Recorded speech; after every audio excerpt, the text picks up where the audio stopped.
سبيل الدموع سبيل مريح تنهد يا السلام عليكم ورحمة الله تعالى وبركاته. الحمد لله رب العالمين والعاقبة للمتقين والصلاة والسلام على خاتم النبيين وعلى آله الطيبين وأصحابه الطاهرين والمسلمين والمؤمنين كلهم أجمعين. أما بعد، فقد قال الله تعالى في كلامه القديم والفرقانه المجيد بعد أعوذ بالله من الشيطان الرجيم. بسم الله الرحمن الرحيم.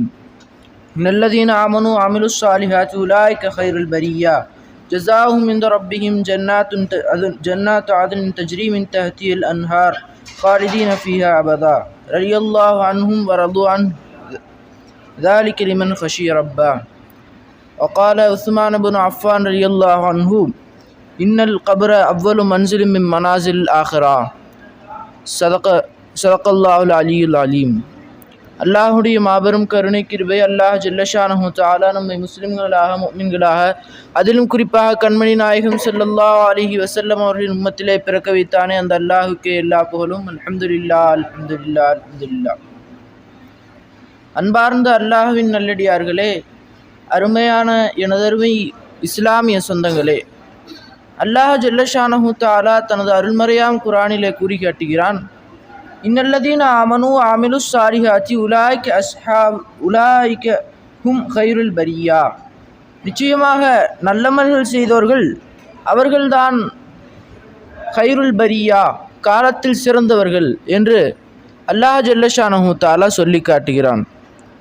அவர்களுக்கு கூலி என்னவென்றும் சொல்லி காட்டுகிறான். ஜஸாவுஹும் இந்த ரப்பிஹிம், அவர்களுடைய கூலி அவர்களுடைய ரப்பிடத்தில் இருக்கிறது. ஜன்னாத் அதுன் என்ற நிரந்தரமான சுவனம். தஜ்ரி மின் தஹ்தில் அன்ஹார், அதற்கு கீழே ஆறுகள் ஓடுகிறது. ஹாலிதீன ஃபீஹா அபதா, அதில் அவர்கள் நிரந்தரமாக இருப்பார்கள். அப்போது அல்லாஹ் ஜல்லஷானஹு தஆலா ஒரு விஷயத்தை இங்கே நம்ம புரிஞ்சுக்கணும். என்ன சொல்ல வரான்னா, ஒரு விஷயம் நம்ம செய்கிறோம் அப்படின்னா தான் அதற்கு கூலி கொடுக்க முடியும். அப்போது இந்த இடத்துல இந்த ஒரு ஆயத்தின் மூலியமாக இதே மாதிரி பல ஆயத்துகள் வருது. அப்போ அந்த ஆயத்துகளின் மூலிமா என்ன அல்லாஹ் சொல்ல வரான்னா, இந்த ஒரு உலகம் நீங்கள் செய்யக்கூடிய ஒரு செயல்கள், நற்செயல்கள், தீய செயல்கள் அனைத்துமே உங்களுக்கு ஒரு பரீட்சையை நீங்கள் பரீட்சைன்னா நம்ம என்ன நினச்சிட்டு இருக்கோம், நம்ம அங்கே போய் அங்கே கொஸ்டின் தருவாங்க, நம்ம எழுதுறோன்னு நினச்சிட்டு இருக்கோம். ஆனால் இந்த பரீட்சை கொஞ்சம் வித்தியாசமான பரீட்சை. என்னன்னா, எல்லா பரீட்சையிலும் அங்கே கொஸ்டின் தருவாங்க, நம்ம எழுதுவோம். இந்த உலகம் என்ற பரீட்சை எப்படின்னா, நம்ம தான் கொஸ்டினே எடுப்போம். இந்த உலகத்தில் நம்ம வாடும் பார்த்தீங்களா, இந்த வாழ்க்கை தான் நம்ம கொஸ்டினே. ஏன் இப்படி பண்ண அப்படின்னு அல்லாஹ் ஜல்லஷானஹு தஆலா மறுமையில் கேள்வி கேட்பான். அப்போது நம்ம இப்போ 3 விஷயத்தை நம்ம புரிஞ்சுக்கணும். ஃபஸ்ட்டு என்னது, இப்போ நம்ம இந்த ஆயத்தின் மூலிமா என்ன தெரிஞ்சுக்கிட்டோம், இந்த வாழ்க்கை, இந்த துனியாவுடைய வாழ்க்கை என்பது பரீட்சை இல்லை, பரீட்சையுடைய கொஸ்டின் பேப்பர். அப்போது இந்த கொஸ்டின் பேப்பரை நம்ம தான் உருவாக்குறோம். அப்போது ஃபஸ்ட்டு நம்ம அதன்படி ஒழுங்காக இருக்கணும். ரெண்டாவது, அந்த பரீட்சையில் ஜெயிப்பது எப்படி, மூணாவது, அந்த பரீட்சையில் ஜெயிச்சா நமக்கு என்ன கூலி கிடைக்கும் என்று அல்லாஹ் ஜல்லஷானஹு தஆலா அருள்மறையாம் குர்ஆனிலும் ஸல்லல்லாஹு அலைஹி வஸல்லம் அவர்கள் தன்னுடைய பொன்மொழிகளிலும் அழகாக கூறியிருக்கிறார். அப்போது அதில் முதல்ல நம்ம பார்க்க போகிறது, நம்ம இந்த உலகம் என்பது ஒரு பரீட்சை. அந்த பரீட்சையில் நம்ம ஜெயிக்கணும்னா என்ன செய்யணும், நல்ல அமல்கள் செய்யணும்.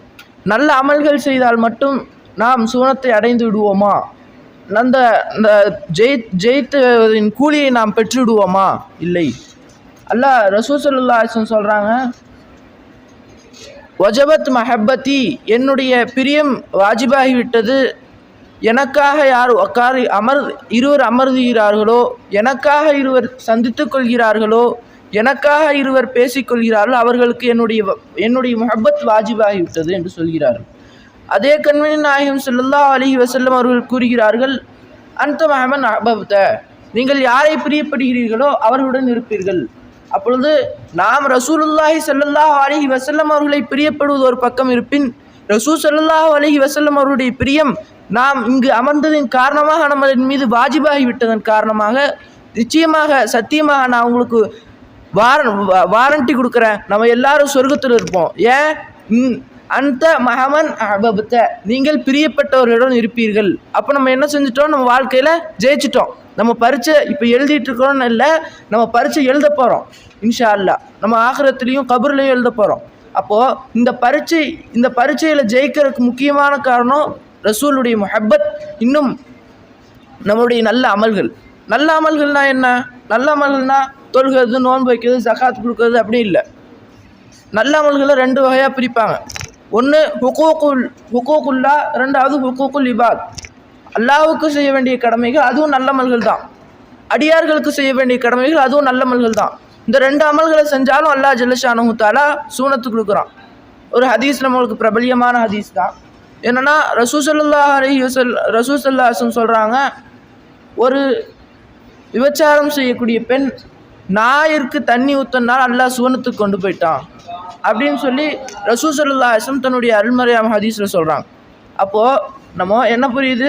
ஒரு நாய்க்கு தண்ணி ஊற்றுவது மூலமா அந்த விபச்சாரம் என்ற பெரிய பெரிய பாவங்களை செய்தவர்களையும் அல்லாஹ் ஜல்லஷானஹு தஆலா மன்னிக்கிறாங்கிற ஒரு பக்கம் இருந்தாலும், ரசூல் ஸல்லல்லாஹு அலைஹி வஸல்லம் என்ன சொல்கிறாங்க? ஒரு ஈரக்குலையுள்ள, மற்றொரு அதில் சொல்கிறாங்க, ஒரு ஈரக்குலையுள்ள ஒரு மிருகத்திற்கு, ஒரு எறும்புக்கு நீங்கள் உணவளித்தாலும் நீங்கள் சொர்க்கவாசின்னு சொல்கிறாங்க. இப்போ அன்பர்களே, தோழர்களே, நம்ம ஹுக்கூக்குல் இபாதிலையும் நம்ம அல்லாஹ்வுடைய கடமைகளிலும் நம்ம சரியாக இருக்கணும், அடியார்களுடைய கடமைகளிலும் சரியாக இருக்கணும். இப்போது நம்ம என்ன நினச்சிக்கிட்டோம்? தொழுகிறது மட்டும்தான் நல்ல அமல் அப்படின்னு நினச்சிட்டோம். ஆனால் அது அப்படி கிடையாது. நமக்கு பக்கத்தில் இருக்கிறவங்கள டிஸ்டர்ப் பண்ணாமல் இருக்கிறது ஒரு நல்ல அமல். நம்ம பக்கத்தில் இருக்கிறவங்கள பேசி தொல்லை பண்ணாமல் இருக்கிறது ஒரு நல்ல அமல். நம்ம பக்கத்தில் இருக்கிறவங்களுக்கு நல்ல உபதேசங்கள் செய்கிறது ஒரு நல்ல அமல். நம்ம கூட இருக்கிறவங்களுக்கு சொல்லித்தரதும் ஒரு நல்ல அமல். எந்த அளவுக்கு சொல்கிறாங்கன்னா, ஒருவர் திருமணம் செய்வது ஒரு நல்ல அமல். ஒரு திருமணம் செய்து அவர் தன்னுடைய இல்லற வாழ்வை துவங்குவது ஒரு நல்ல அமல் அப்படின்னு சொல்லி ரசூல் ஸல்லல்லாஹு அலைஹி வஸல்லம் சொல்கிறாங்க. அப்போ அன்பானவர்களே, அப்போது இந்த நம்ம ஹுக்கூக்குல் இபாதத்தையும் அது சரியாக கொடுத்தோம்னா இந்த வாழ்க்கையில் வெற்றி பெறலாம். அப்படி நம்ம வெற்றி பெற்றால் என்ன கிடைக்கும்னு அருள்மறையாம் குர்ஆனிலே வாக்கையா என்ற அத்தியாயத்தில் அல்லாஹ் ஜல்லஷானஹு தஆலா விவரித்து கூறலாம். அதிலிருந்து சில விஷயங்களை நான் உங்களுக்கு சொல்கிறேன் இன்ஷா அல்லாஹ் தஆலா.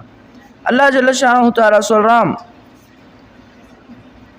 அஸ்ஹாபுல் மஷ்அமத்தி மா அஸ்ஹாபுல் மஷ்அமா, வலதுசாரர்கள் அவர்கள் உலாய்க்கல் முகர்ரபூன், அவர்கள் நெருக்கமானவர்கள்.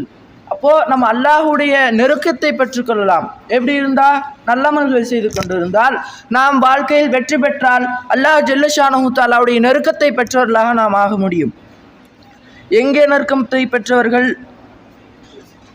ஃபி ஜன்னாத்தின் நஈம், சுகங்கள் வாய்ந்த சுவனத்திலே நெருக்கம் பெற்றவர்களாக இருக்க முடியும் என்று அல்லாஹ் ஜல்லஷானஹு தஆலா தொடர்ச்சியாக கூறி வருகிறான். மற்றொரு பக்கம் நரகம், நாம் வாழ்க்கையில் தோற்றுவிட்டால் நமக்கு என்ன நடக்கும் என்றும் அல்லாஹ் ஜல்லஷானஹு தஆலா பின்னால் அதற்கு அடுத்த வசனங்களிலே கூறுகிறான். அவர்களுக்கு சூடான தண்ணீர், கொதிக்கக்கூடிய தண்ணீரை அவர்களுக்கு கொடுக்கப்படும். சீல்களும் இரத்தங்களும் அவர்களுக்கு குடிபானங்களாக கொடுக்கப்படும். அவர்களுக்கு நரகத்திலே ஒரு குளிர்ச்சியும் ஒரு நிம்மதியும் இருக்காது என்று அல்லாஹ் ஜல்லஷானஹு தஆலா விரிவாக சொல்கிறான். கடைசியாக நாம் இந்த உலகத்திலே நாம் செய்த அமல்களுக்கு, நாம் செய்த செயல்களுக்கு கேள்வி கேட்கப்படுவது நாம் தான். நாம் அந்த கேள்விகளுக்கு எங்கு பதிலளிக்க வேண்டும் என்று பார்த்தால், அதிகமான அந்தஸ்துகள் இருப்பினும் நாம் முதலாவதாக கபர் என்னும் ஒரு மன்னரையில்தான் நாம் முதலாவதாக கேட்கப்படுவோம்.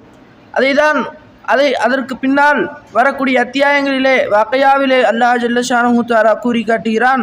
அவர்களுடைய தொண்டை குழிக்குள் அந்த ரூஹ் வந்தபொழுது அவர்கள் சொல்லுவார்கள், இன்னும் கொஞ்ச நேரம் எங்களுக்கு அதிகமாக கொடுங்களே, நாங்கள் நன்மை செஞ்சுட்டு வரோம் அப்படின்னு அத்தியாயத்தில் வருது. அப்போ அந்த நேரத்திலும் நாங்கள் நன்மை செய்ய வேண்டும் என்று அவர்களுக்கு ஆசை வரும். அந்த நேரத்திலேயாவது நாங்கள் சதக்கா செஞ்சாவது நாங்கள் அல்லாஹ்வுடைய நெருக்கத்தை பெற்றுறோம், எங்கள் வாழ்க்கையில் ஜெயிச்சு விடுகிறோம், ஜெயிக்கிறோம் என்று அவர்கள் ஆசைப்படுவார்கள். மக்கள் அனைவரும் அதை தான் ஆசைப்படுவார்கள். ஆக அன்பானவர்களே, நாம் இங்கு செய்யக்கூடிய ஒவ்வொன்றும் கொஸ்டின் பேப்பரை எழுதி கொண்டிருக்கிறோம். அதை நாம் தான் சரியாகவும் லேசாகவும் எடுப்பது நமது கையில் தான் இருக்கிறது. ஆக அன்பான தோழர்களே, அதிகமான நன்மைகளை செய்தால் அதிகமாக நற்கூலி பெறுவீர்கள், அதிகமாக தீமைகளை செய்தால் அதிகமான விளைவுகளையும் பெறுவீர்கள். அப்போது நம்ம என்ன செய்யணும், அதிகமான நல்லமல்களையும் நற்கூலிகளையும் பெற்று நம்முடைய உலகம் இன்னும் மறுமையின் வாழ்வை ஜெயித்தவர்களாக அல்லாஹ்வை சந்திக்கக்கூடிய பாக்கியத்தை அல்லாஹ் உங்களுக்கும் எனக்கும் தந்தொருள் புரிவானாக. வாஹிர் தாவானா அல்ஹம்துலில்லாஹி ரப்பில் ஆலமீன். அஸ்ஸலாமு அலைக்கும் வரஹ்மத்துல்லாஹி தஆலா வபரகாத்துஹு.